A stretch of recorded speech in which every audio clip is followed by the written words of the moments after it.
What's this? My, have those little cultists finally plucked up the courage to send a sacrifice my way? How kind of them.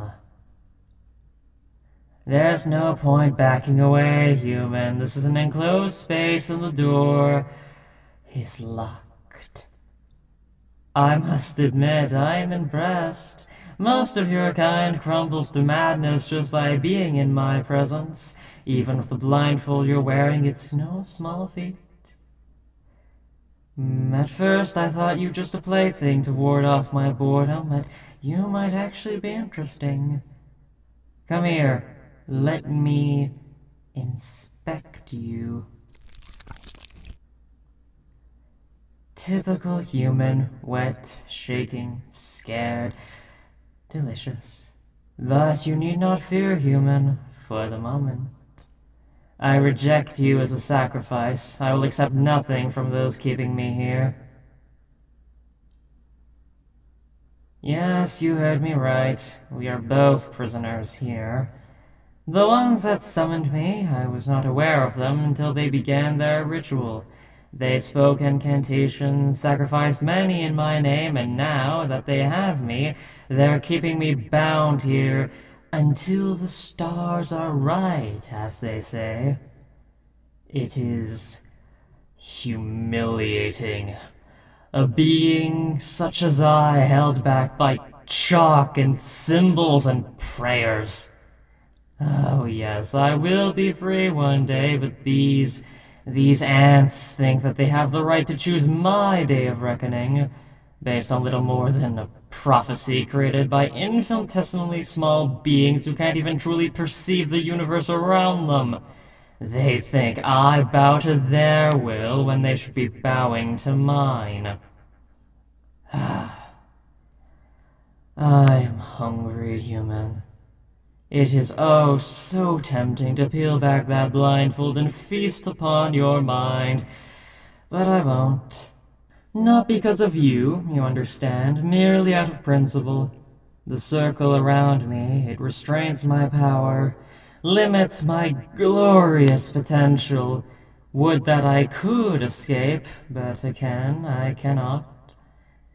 So I suppose we are stuck here, either until the stars are right or you die of starvation, whichever comes first. And given the correct constellation sequence that's supposed to herald my return, according to this cult scholars, isn't for another century, I doubt you will live to see it, human. Yes, I am a god, compared to you at least. A destroyer, that is what you are in the presence of. I do wonder about your mind, how much it is struggling to merely comprehend my voice. The stress you must be under. So tempting. But I won't. Again, I refuse. My name? Unpronounceable to both your mind and your tongue. Merely hearing an attempted utterance of it would send you spiraling into madness. Madness that the cult keeping us here seems to share in great quantities. So strange to be kept here by such insignificant beings. Perhaps humbling, though in truth this is not my full self. Merely an aspect of my mind, the merest fraction while the rest of me still sleeps, and while the many great cities hidden from the rest of your world. Do you comprehend that, human? Some day I will awaken with the rest of my brethren, the priests of Relai, priests of Azathoth, and the elder gods. Your time on this earth is but a mere blink to us. Do you understand? Your time, your end, it is all inevitable, I am afraid. No, it won't be a quick end. The seas will boil, creatures will come to shore, having existed in the depths of your ocean since humanity was little more than a primordial ooze, then feast upon the land's denizens. In a matter of hours, what took centuries to build will crumble and disappear as if it never existed.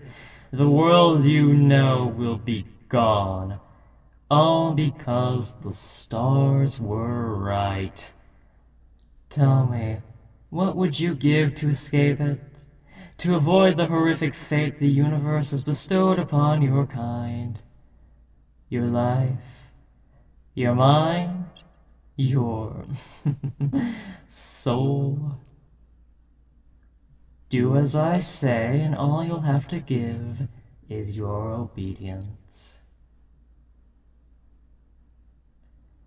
Merely step towards me, the summoning circle binding me here. Use one of your appendages to disrupt it. Despite my vast power, I cannot do it myself. It must be an outside force.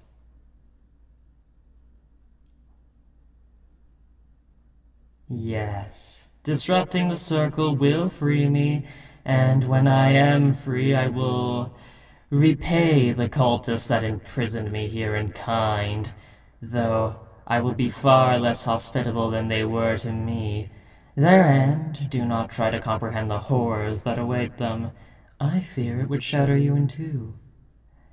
But fear not, tiny human, tiny, insignificant little human. In return for your obedience and aid, I will protect you. I will keep you safe. As the rest of the world burns upon my arrival, you will stand at my side as my slave, not as one of the Star Children, but as you are now, your mind protected by my power, with no one daring to touch what I own. You shall live untold eternities, living to see the day when even death may die, and beyond. The wonders of the universe will all be experienced at my side, leaving behind this desolate rock you call a home. Dare I say you may even see our Lord Azathoth finally awaken, bringing our end to our universe as its dreaming reality that is our only reality shatters. It will be a tremendous thing to witness, the final thing to witness, and you will do it at my side. How does that sound, human? You can either starve to death in this cell or live to see wonders unimaginable in beauty and scope. Does that appeal to you? Yes, upon freedom I would return to the surface, and what I said before would enrapture your planet. My brethren would awaken and finally return to the stars after millennia. Their awakening will be the end of all life on your planet, but that is irrelevant, you understand? Irrelevant and inevitable. As inevitable as the stars fizzling out or the oceans drying up. And really, does it matter if it happens now or in the next century? It has to happen sometime, human, and it has to happen to someone. It might as well be now.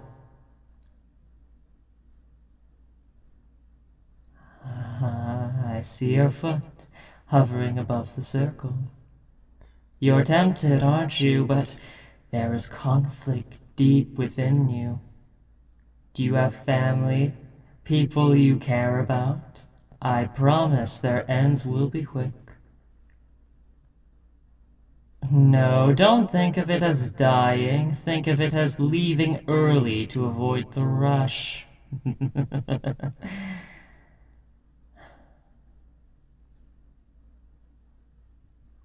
Your foot still hovering. You know your choices, human. You know how little they ultimately matter. Time to decide.